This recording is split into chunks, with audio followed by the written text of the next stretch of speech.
Hello, everyone. Good morning, good afternoon, wherever you're joining us from. Welcome to our webinar on noise pollution and health.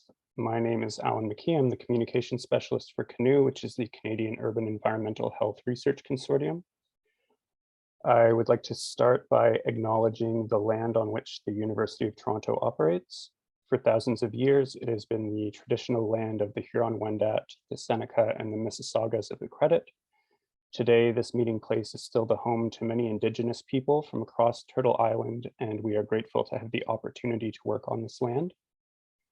Before we begin, I would like to remind you to please stay on mute during the webinar. If you have questions for our speaker, please put them in the chat box, which you can find at the bottom of your Zoom screen, and we'll have time at the end of the presentation to respond to them.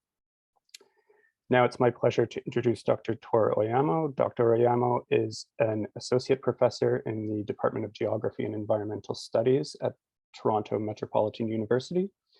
His research in environmental health geography focuses on exposure assessment through the development of environmental models of noise and air quality, novel population exposure metrics, and simulation systems to assess health impacts of urban change. These efforts complement research activities that aim to further our understanding of environmental determinants of health, as well as health and disease risks in vulnerable urban populations.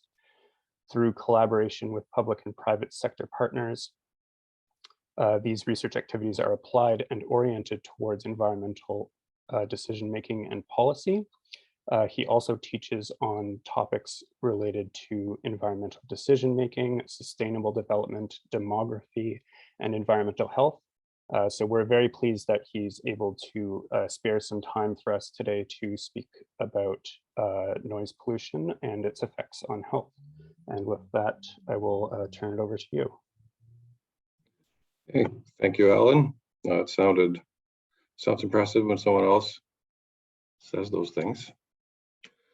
All right, thank you again. Thanks to everyone for taking the time to join us today, and thanks to CANUE for the opportunity to present some of this. So some of it is actually work that I've done under or in collaboration with CANUE, so excited to share that.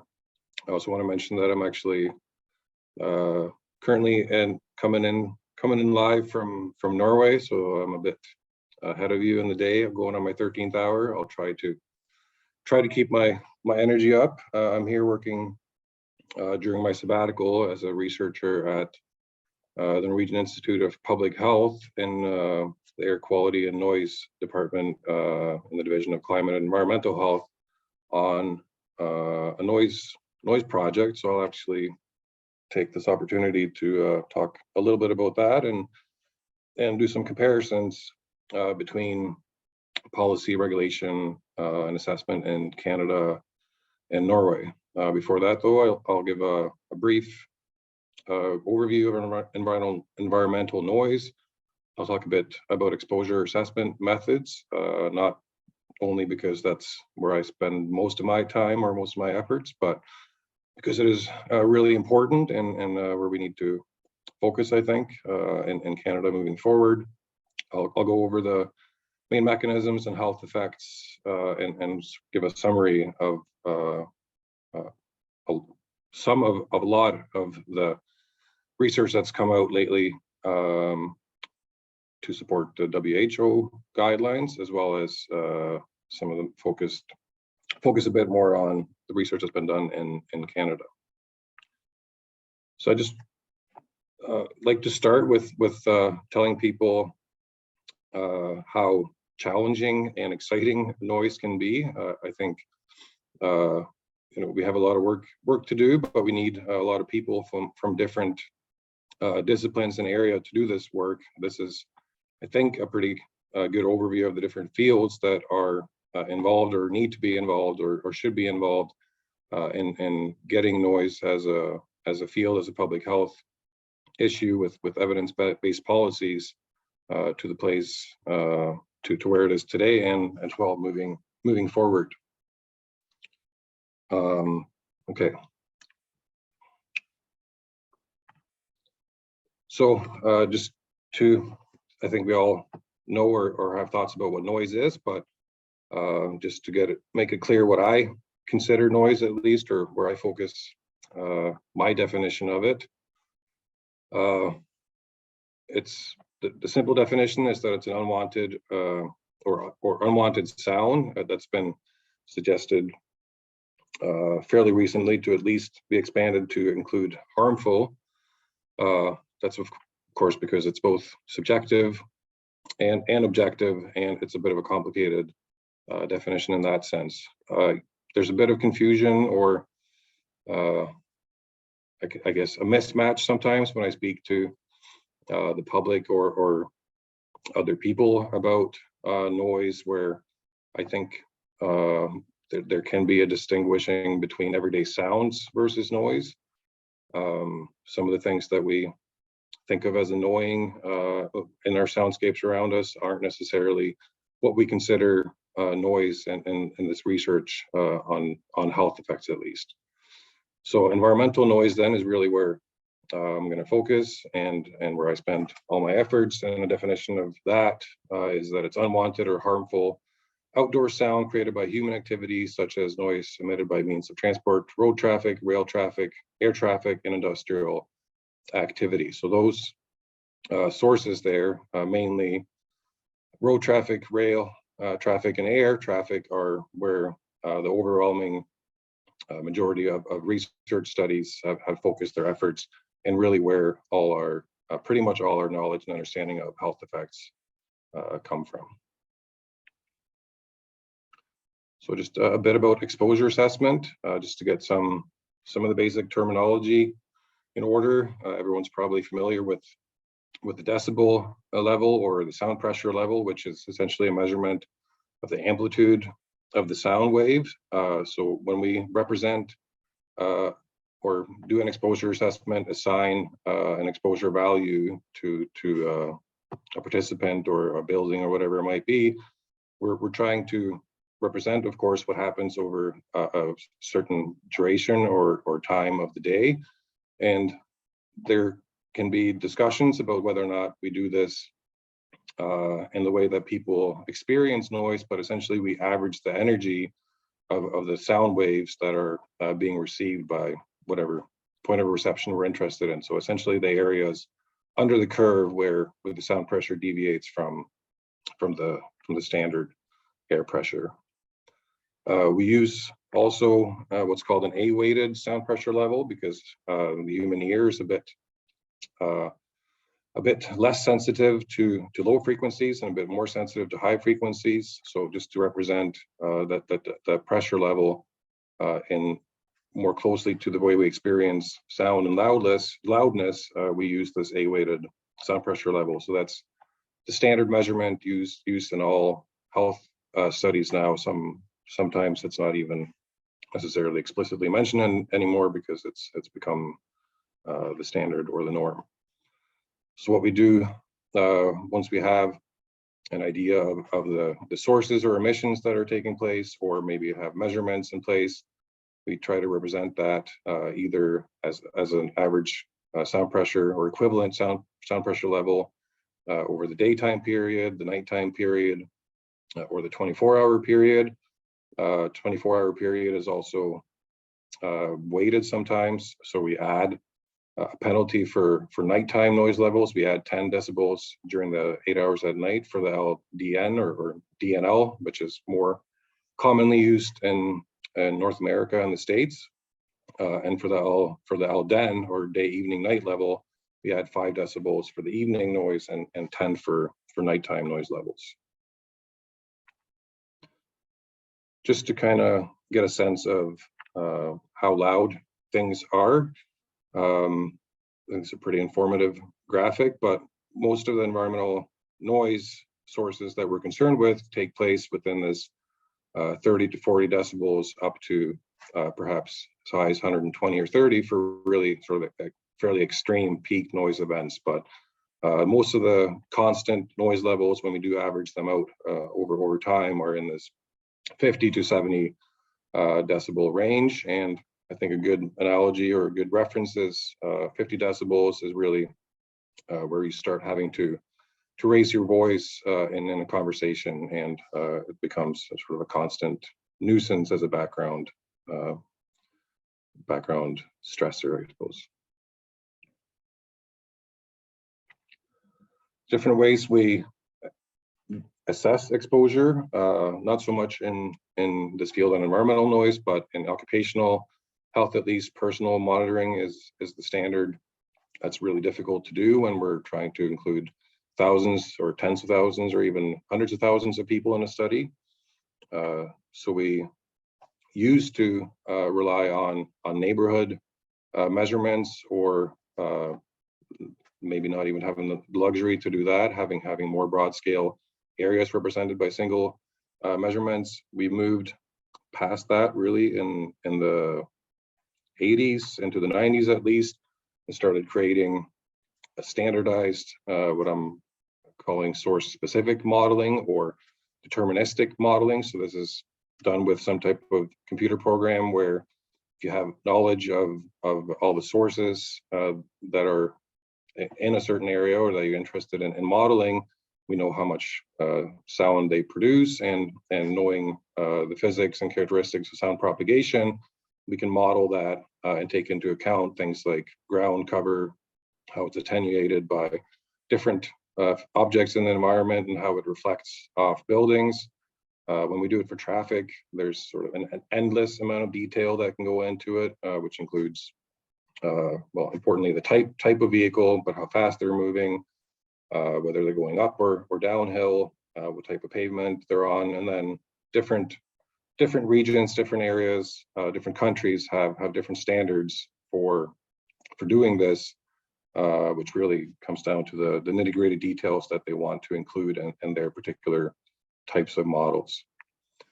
Over the last 10 years or so, I would say we've moved on, I won't say, but we've started expanding the way we map noise on a large scale, because doing this propagation or source specific modeling is really resource demanding when you start scaling it up.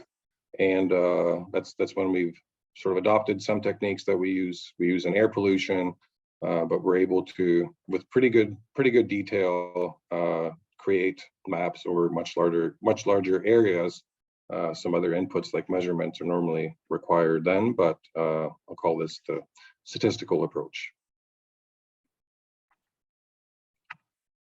So as mentioned, there's standardized modeling methods. Different areas will have different standards that have been defined at some point in time for their interest or based on their priority.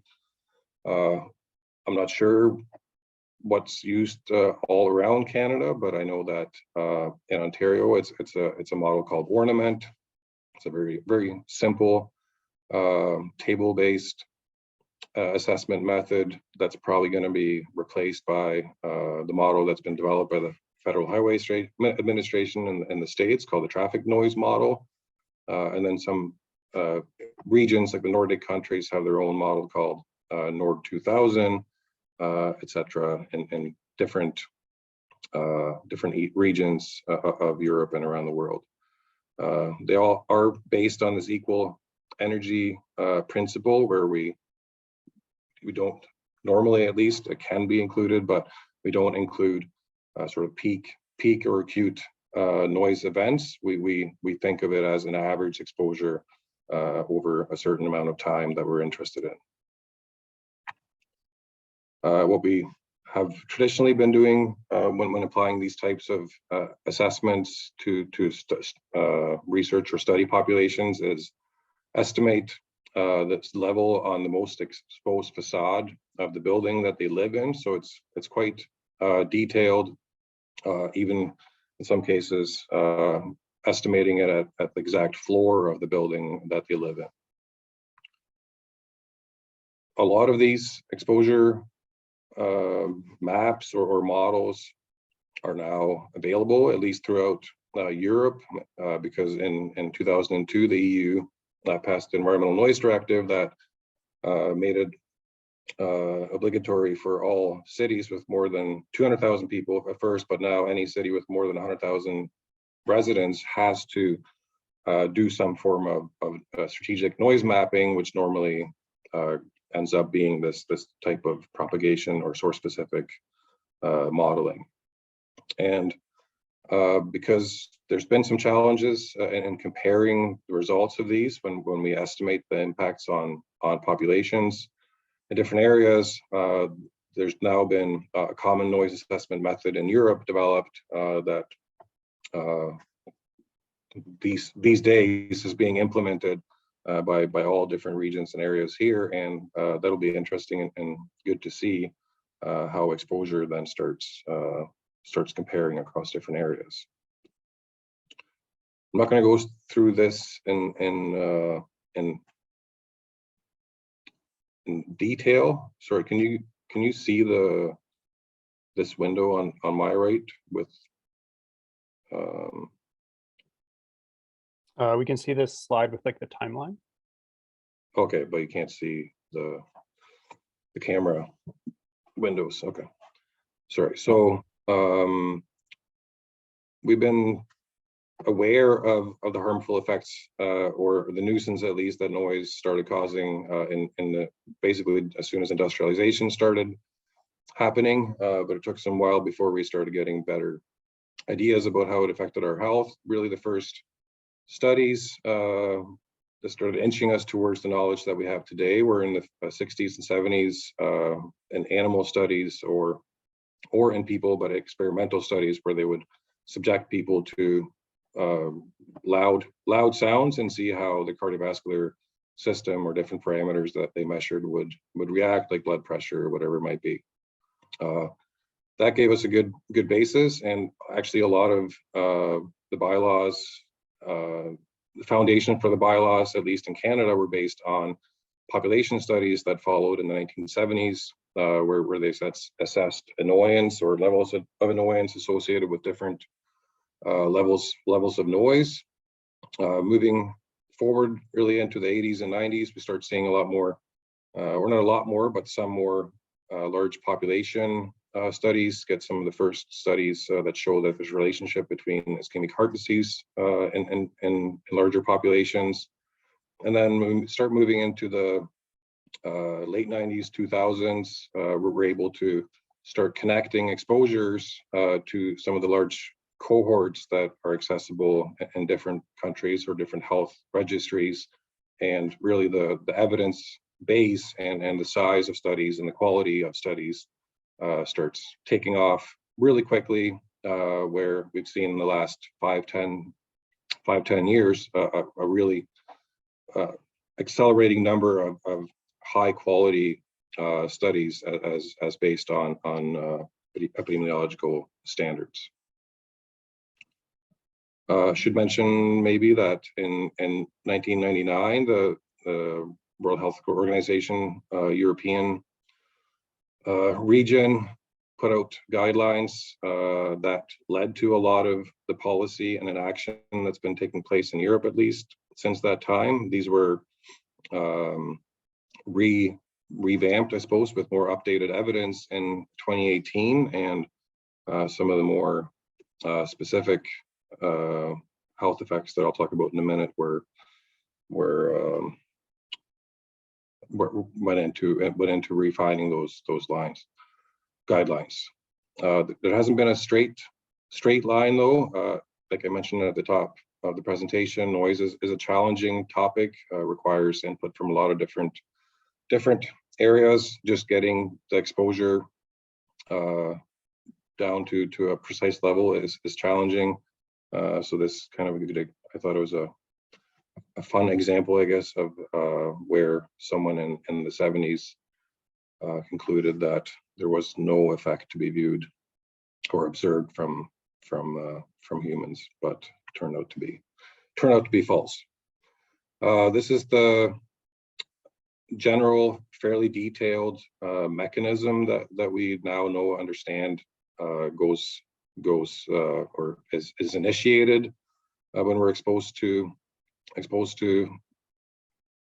sound or noise that we encounter in our environment. Of course, if you start at the top there and look at high exposures, high hearing loss being well known, but beyond that, it starts following same mechanisms as low noise exposures can do, which we tend to refer to as more indirect. So disturbance of sleep, activities, and sort of cognitive appraisals, being annoyed, all contribute to some type of stress response, which takes us over to the right side there, which really just provides a fairly detailed sketch of the stress axis, or the hypothalamus pituitary adrenal gland, which is a stress axis or a mechanism that is activated by a lot of other, can be activated by a lot of other stressors as well, but nonetheless leads to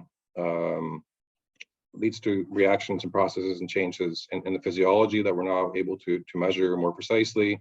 And in the worst cases, when this is activated, or when the stress mechanism is activated over a long period of time, or chronic stress can then lead to some of these more severe outcomes, like cardiometabolic diseases. Annoyance then has been the main health outcome. I like to think of it as a health outcome, at least. Some people might argue that it's not, but if it's not in its own, it's at least on the pathway to more severe ones. What's been utilized up until quite recently in understanding what the magnitude of annoyance would be within a population, were these dose response curves prepared by Biedema and Odshorn in the late 90s, early 2000s. So these just basically show using the DENL, so day evening night levels, how proportions or the percentage of a population will be highly annoyed or annoyed, or a little bit of annoyed, according to different sources. So as you expect, you see an increase in the proportion of people that are annoyed as the noise level increases.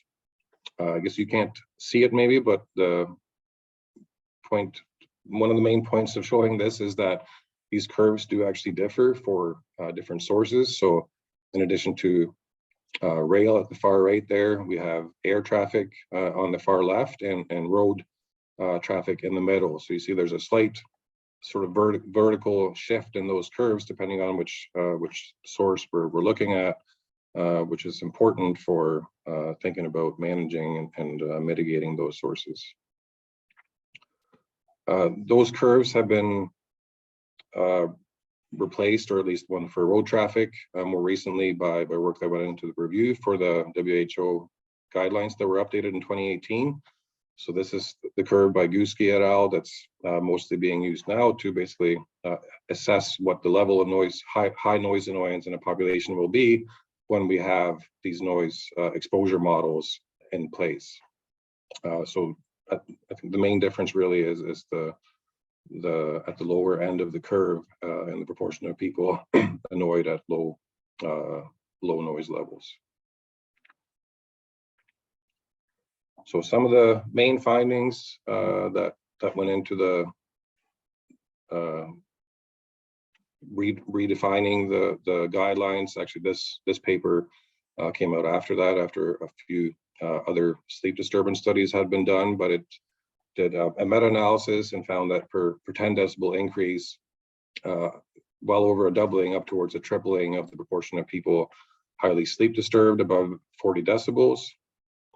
So this is again based on a large number of studies in a meta-analysis, looking at the fairly large number of studies that have done a focus on cardiometabolic diseases. The review found that hypertension from road traffic risk increased about 5% per 10 decibel increase. Ischemic heart disease or coronary heart disease risk for that goes up about 8% per 10 decibel increase. Stroke from road traffic 14%, and diabetes about 8% from road traffic. So again, note that these were determined with specific sources in the models. We can't, of course, conclude that these health effects don't exist for other sources, but that's really the data that was available and that's been used. And for most of these, what they found is that the effects start happening, or the dose response curve starts at around 53 or so decibels. Cognition is an outcome I think is important and worth noting, particularly because I've taken note of how many schools are located along really busy thoroughfares in Toronto and probably in other big cities around North America at least.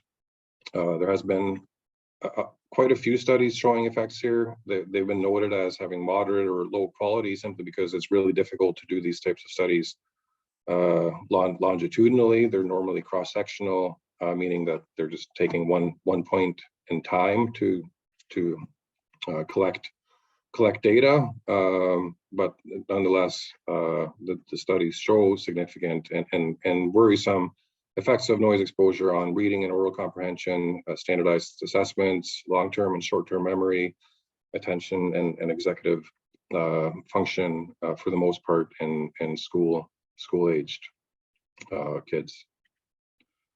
So after this really massive review of the evidence to date in 2018 or so, the WHO European Noise Guidelines recommended 53 decibels for day, evening, night levels, for 45 decibels for nighttime levels to minimize the risk for ischemic heart disease and other health outcomes from traffic noise exposure, 54 and 44 for rail, 45 and 40 for air traffic.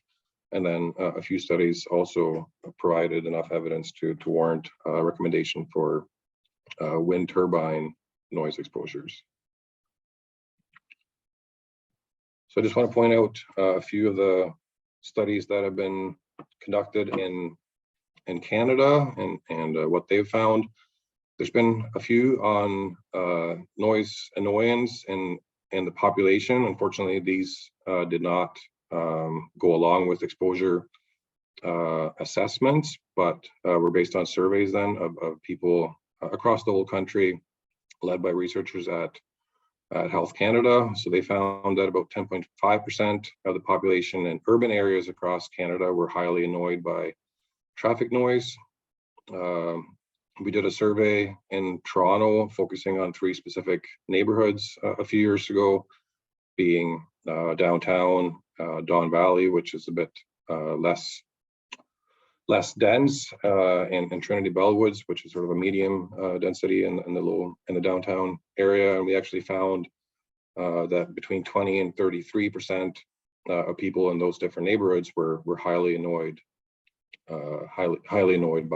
by noise in their neighborhoods or at their house. This is a smaller sample, and of course some risk for self-selection, but I think nonetheless shows that when you get into our bigger and noisier cities, it's probably safe to assume that the proportion is a bit higher than 10% for high noise annoyance.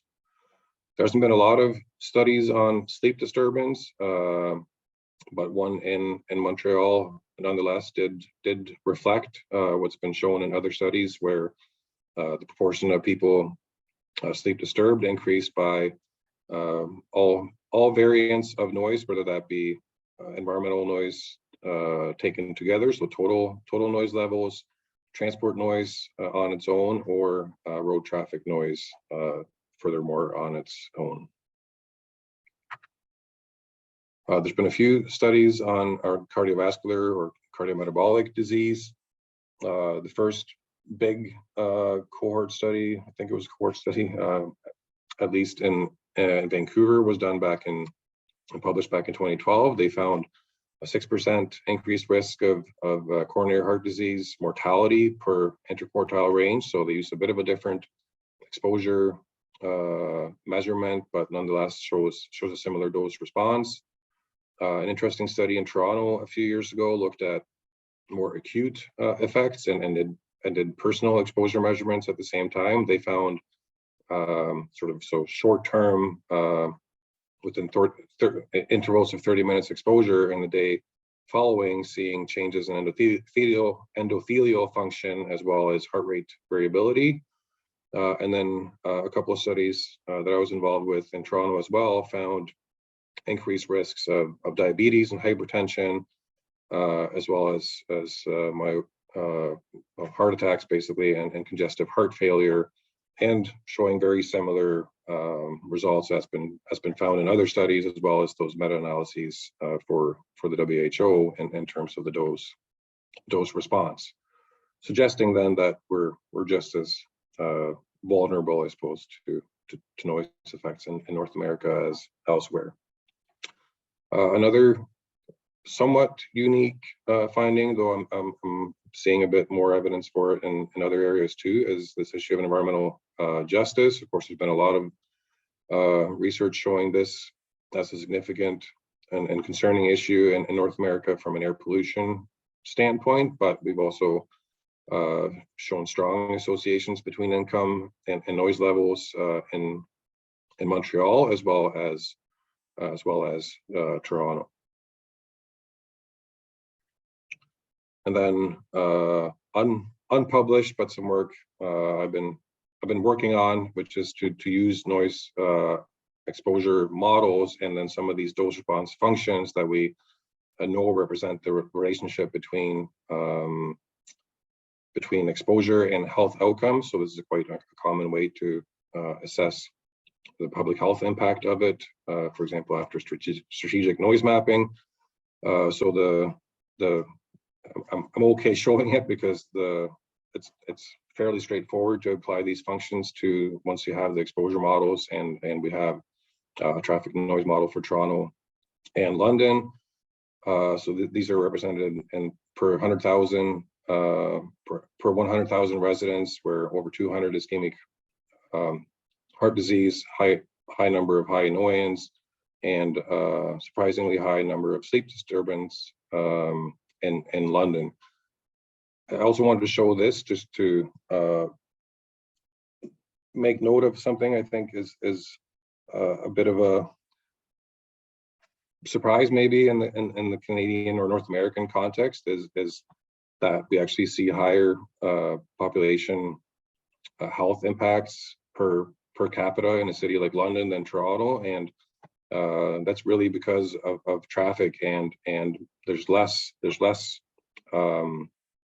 shielding, there's less buildings to block propagation of traffic noise across a city like London. It's also more spread out, but has much faster moving roads with really high volumes as well, which adds to create these louder environment with more people actually closer per capita, at least, to these significant noise sources. So it's not just our big cities that should be thinking about transportation sources as a public health risk in terms of noise, but also medium and smaller sized cities. Some other efforts include these standardized approaches to modeling, which gives us a lot of detail. These are a couple of images from work that we did in Toronto, one for the King Street pilot, actually showing also what we can get out of these models is this three-dimensional estimate, which I think is interesting to note. If you can see some of the buildings, you actually see they get more red as you get towards the top of them, and that's an interesting challenge that somewhere like Toronto has to deal with, because of course the higher you put people, the more direct lines of sight they're going to have to noise sources, and often the case the higher the noise levels are. But we have these citywide propagation models for Vancouver, Toronto, Montreal, London, and Halifax now, and I'm sure more will be coming along soon. Some work then, so some of this work already discussed has been in collaboration with CANUE, but some of the specific work was to apply this statistical approach to noise modeling, which I mentioned earlier. So that was done and published with good results, showing really good relation or associations with measurements. Again, then providing really highly detailed at the, I'm not sure if it was 10 or 20 meter resolution across the entire area of these cities, Toronto, Montreal, Vancouver, Halifax and Laguille. And then also some monitoring was conducted to partly help development of some of these models moving forward. It was unfortunately right before the pandemic, and it's been paused a little bit, I suppose. But in Hamilton, Kitchener, London, and Mississauga, fairly comprehensive monitoring was done. And I just put Toronto, which was done in a different study a few years earlier for comparison there. And again, you see that these smaller cities also have pretty significant noise levels to worry about. Should be noted though that these measurements are generally, if not always, done at the roadside, so it's not necessarily representative of the exposures that people are experiencing at home.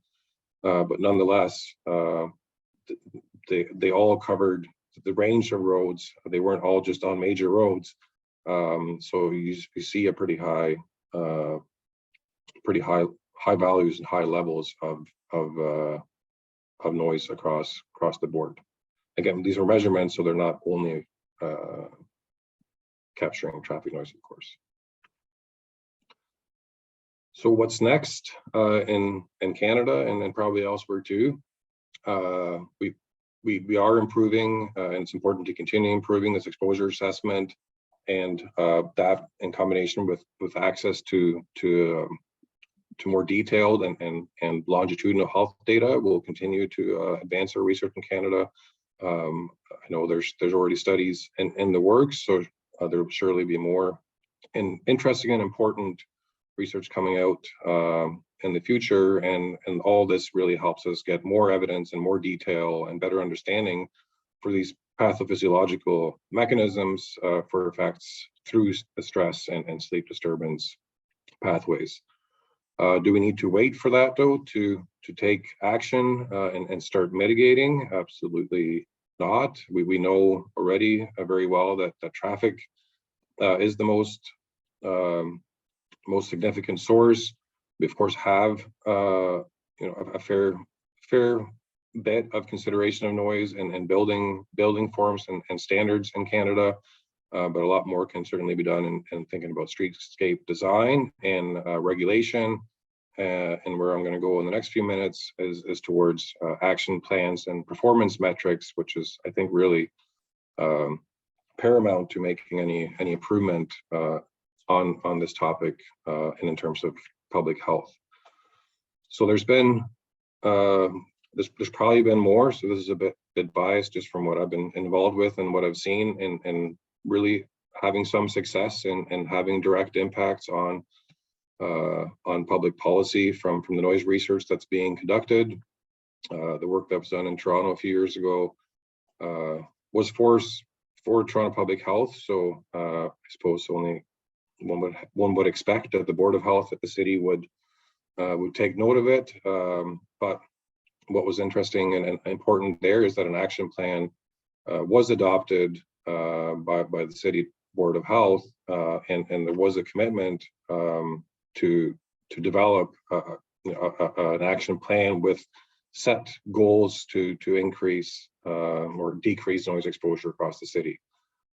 That, along with the board recommendation to the province to actually start looking at ambient noise regulation, or to start setting some stricter limits in terms of noise levels that people are exposed to, have not moved much past that point, but at least the initiative and the want was there. What we have seen though is now development of transportation equity opportunity zones in the city of Toronto where noise is being considered, and we did some work to help assess the King Street Transit priority or the pilot project at the time, but noise was part of the consideration there for making the argument that it should have been and eventually was made a permanent fixture in the city. So it was essentially a project where they removed traffic from one of the main arteries throughout downtown Toronto, and of course, once traffic is gone, there was a significant reduction in noise. A little bit about noise regulation. It's fairly convoluted as perhaps a lot of other regulation might be within provincial and federal and municipal hierarchy. Sort of in broad strokes, though, air traffic, railroads, new highway projects are under federal jurisdiction. Some of that falls under the Environmental Assessment Act. The Transportation Act give railroads or put requirements on railroads. Of course, there's motor vehicle emission standards, although some of them are actually more slack than other regions of the world. So the same car can make more noise in Canada than it can elsewhere. And of course, occupational safety is something that's been done well and thoroughly for a long time. Not too long ago, Health Canada came out with guidance for evaluating human health impacts and environmental assessment, focusing on noise. And I think that's a really good step towards providing more clarity and streamlined approaches for at least big project where environmental assessments are required.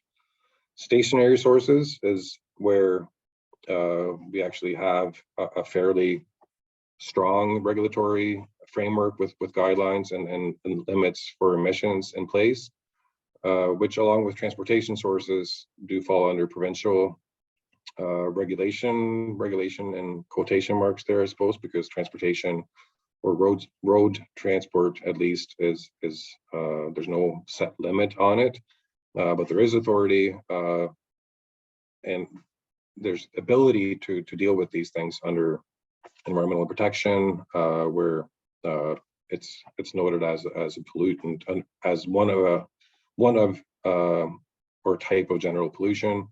Environmental Assessment Act, Planning Act, all these things can be utilized to regulate noise if there was a will, I suppose. Construction, residential, other activities are under municipal bylaws. So a lot of, as many of you probably know, noise regulation has been passed down to municipalities, and with a fair bit of diversity and breadth and depth of the types of regulations that are put in place. So that's where they've been given authority under the Planning Act to do that, and Municipal Act as well. And these things can be incorporated into zoning and official plans. But I think there's more opportunity to do that than there currently has been.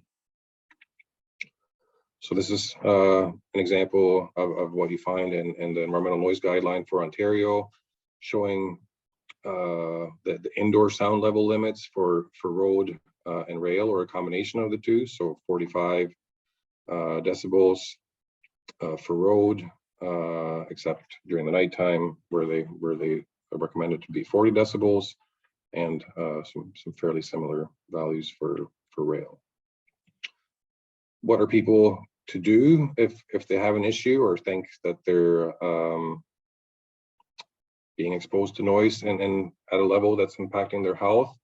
This is the information you get from the Government of Ontario website. It tells you to contact your local municipal office, which I would guess in many instances don't really have a solution, at least when it comes to transportation sources, or the sources that we know most about in terms of health effects. And then they have this description of what they consider acceptable noise levels between 40 and 60 decibels. So definitely some opportunity for more information and more clear guidelines in recommending and helping people deal with these issues, I think. As a comparison and perhaps an alternative approach, here, I'm becoming more familiar with the system in Norway now that I'm here. Noise is a part of or included in a lot of different acts that are at a national level.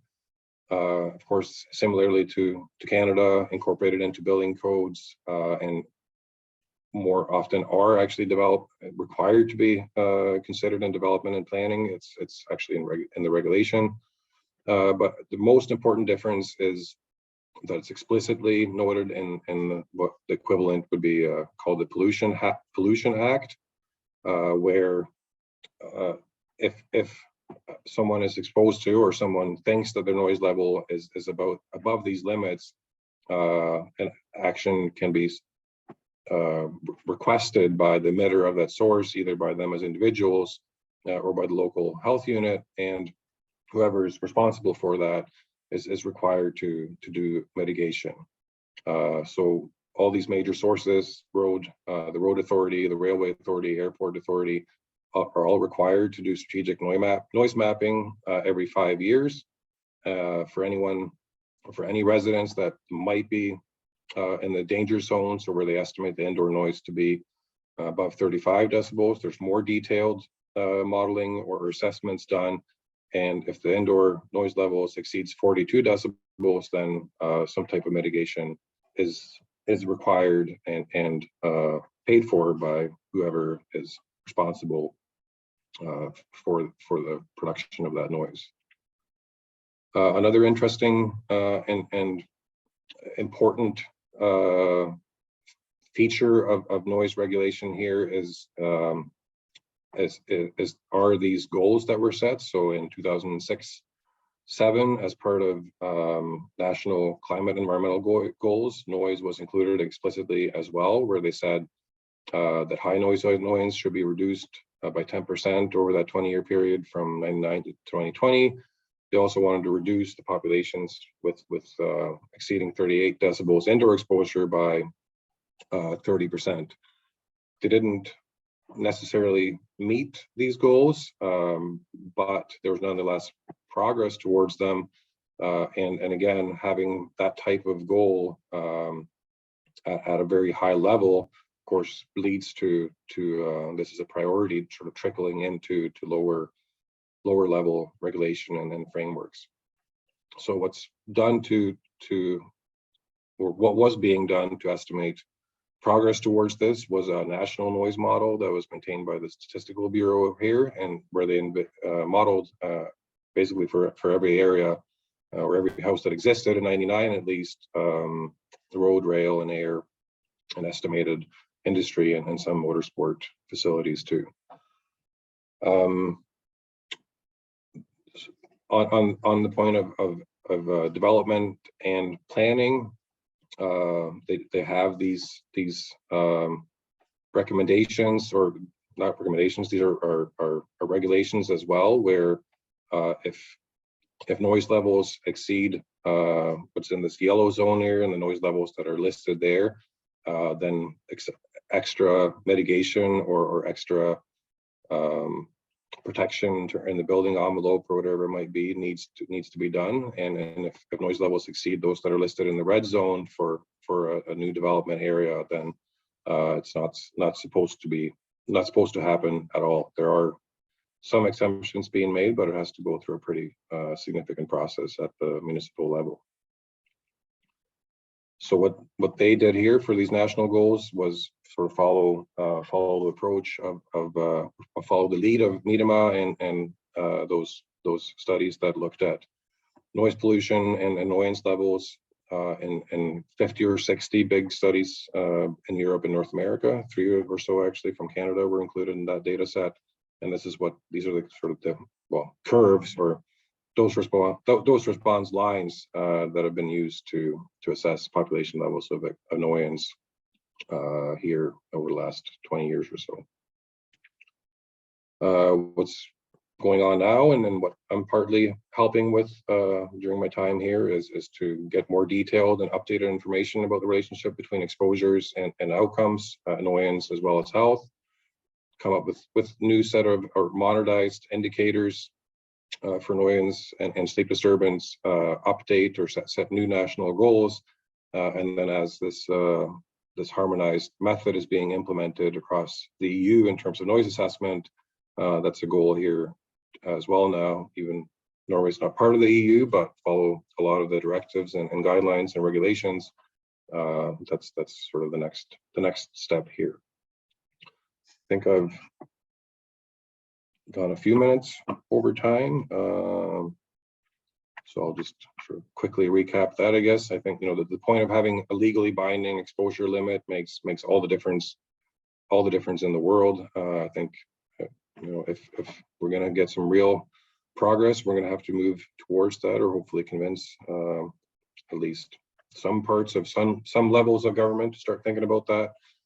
Having these goals for improvement, performance metrics is important. Having some type of standardized exposure and health impact assessment framework for actually knowing how we're doing and then whether or not we're improving things is going to be needed. And then integration into different legal frameworks from across the transmission chain, from remission right to the receptor, is important. Public interest, I think, is there. I get a pretty good sense of it. I guess maybe I'm biased, and being people like to let me know about it, but I have seen, I think, an increased interest over the last few years, or really steadily increasing over the last number of years in public and as well as media towards this issue. So I think the time continues to be ripe to do more work on this moving forward. I'll leave it there.